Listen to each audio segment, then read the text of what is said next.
All right, what up, guys? So I got two separate DMs on Discord. I'm not going to reveal who did that. And then one message and a comment on one of my YouTube videos asking if I had checked out Payback instead of using Crushing Hands. I figured I would do like a side-by-side comparison on Crushing Hands versus Payback. And both of them have their ups and their downs. But we're going to get into that now and why I think one is better than the other. And there is a way to actually change that opinion, but I have not found a way. But we're going to get right into it. So on the surface of it, it would seem that Payback would be better than Crushing Hands. It does way more single target damage. I think the highest I've hit, and I don't even have like optimal anything for it. My gloves have GA max life attack speed, but they don't have GA core skills, and I only have two out of 3 on the max life on my gloves. So it's not like the most it could do, but it's close enough to what my gloves are for Crushing Hands that I think it'll work fine. And it's not going to be like a completely unfair comparison here. So as you can see here, I ran through a 130 on both the Crushing Hands, which is actually the video I put out yesterday, and then today I did Payback. The builds, like as far as the Paragon boards go, are very similar. As far as the like skills go, they're fairly similar as well, except for Payback obviously has points into the when that gives potency skills more damage, which is actually a huge buff to its damage, but we'll get into that. As you can see, we also didn't go Mystic Circles on either one of them. As far as Mystic Circles go, I understand that it's the best for Quill Volley, but it is not the best for everything, especially Crushing Hands and Payback. Moonrise is 100% better, and you can't convince me otherwise. As long as your rolls, here's where it matters, your rolls for Moonrise are good. Because if you have Mystical Circle potency on both your gloves, your gloves and your ring, and you also have it in the best board for it, I can't remember which one that is right now, but where it gives you the most potency, it will go above 80% multiplicative damage, which is like the baseline for Moonrise. But if you're somebody like me who has your Moonrise up to 96% or even 100%, Moonrise is definitely better. You get just as much damage without having to be inside one of the Mystic Circle nonsense, and you also get bonus to your attack speed, which is very important because most of your damage is going to come from the Jaguar Spirit Hall double dipping. So there's that. Let's get that part. We got that part out of the way of why I think that that is a better choice. Now, with that out of the way, 6.6 trillion is the highest I've been able to hit personally with Payback. And on Crushing Hands, it's been like 500 billion. It just does it faster, if that makes sense. Hard to explain. It just seems like it does that double dipping damage a lot faster. Now you might be thinking, okay, well then that makes Payback just like inherently better. Hold your thought, not so much. So part of the problem with Payback is it doesn't inherently grant you barrier. So Crushing Hands, the second node on it on the tree, says that you get up to 30% barrier based on the damage that you've done. So if you hit something for 500 billion damage, you're gonna definitely do 10% is gonna be 30% of your barrier. Okay, so it has that going for it. So you have less barrier gen that you need, but also it helps you maintain a max barrier. So even if you have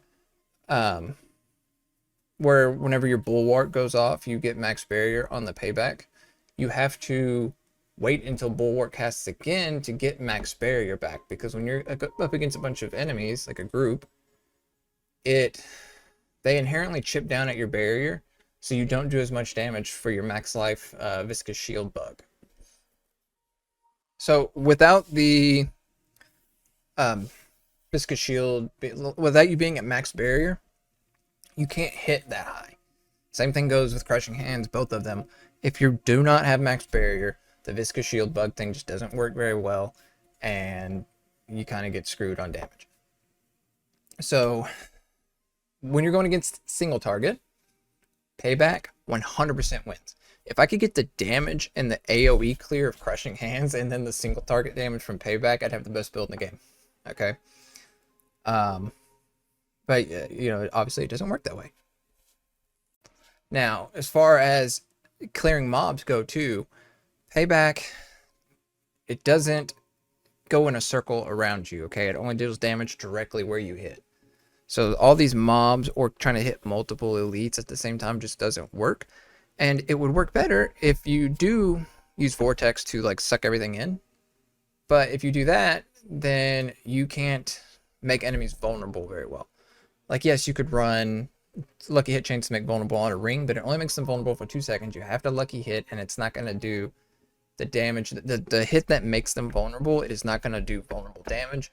So then you have 2 seconds. It just doesn't work very well. So pretty much with Crushing Hands, what I've been doing is just using Sword and doing the thing that, like, where you have the cloud for 4 seconds. So you land on the elites, they're vulnerable, and then everything around you just becomes vulnerable for 4 seconds, and you soar again, and then, you know, it just works that way.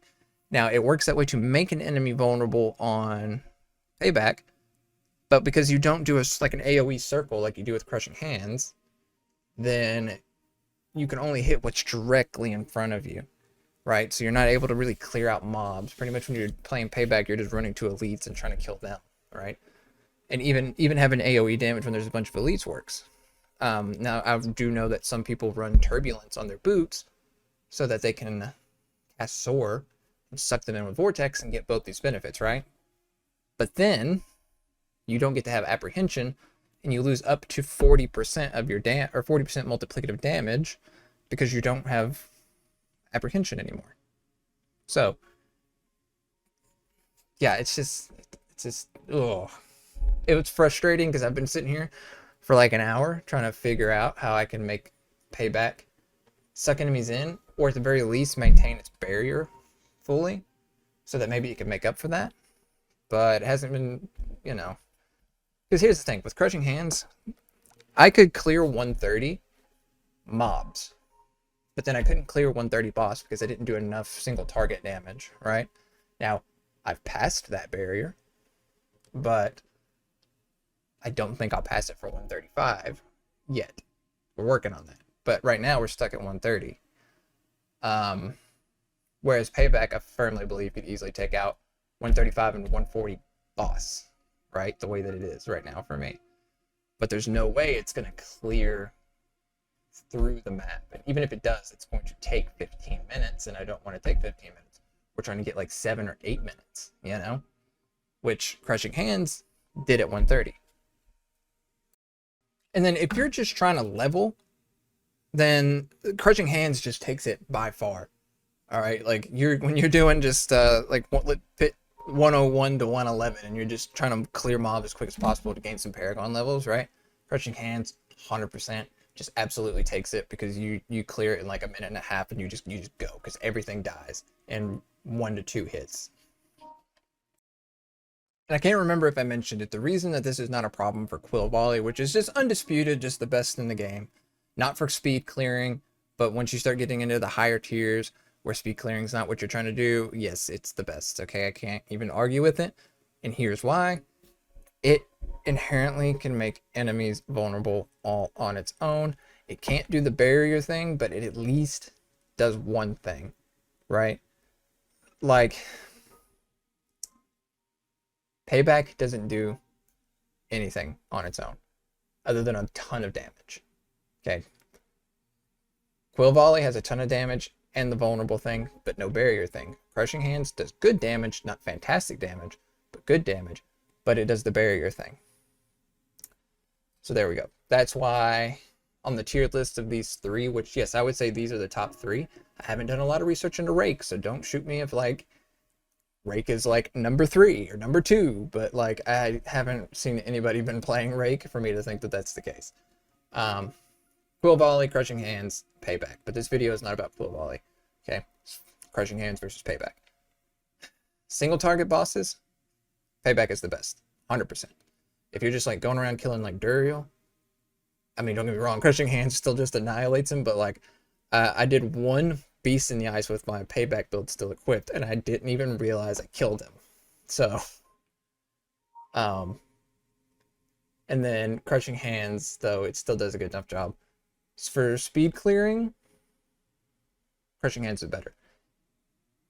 For high pit pushes, Crushing Hands is better, but barely. Like, absolutely just barely. If somebody has an idea about how to keep my barrier all the way, then I think it would be better. Or if I have, or to fix any of the other three problems. Can you guys fix the barrier? Can you keep my apprehension and pixel pull? And also make an enemy vulnerable. Those are the three. If anybody can solve that problem, I'm going to keep thinking about it and trying it. But as of right now, I do believe that Crushing Hands is slightly better. Now, if you disagree with me, I don't like when people are mean, but I don't mind having discussions in the comments section, or you could DM me on Discord. Make sure you guys join the Discord server if you want to. It's not super active, but hopefully that will change in the future. Who knows? Make sure you guys like, comment, subscribe, all the generic YouTube stuff, and I will catch you guys in the next one. Don't know when that's going to be because I have a feeling we're going to be stuck at 135 for a little bit, but we'll see. Thank you guys for watching.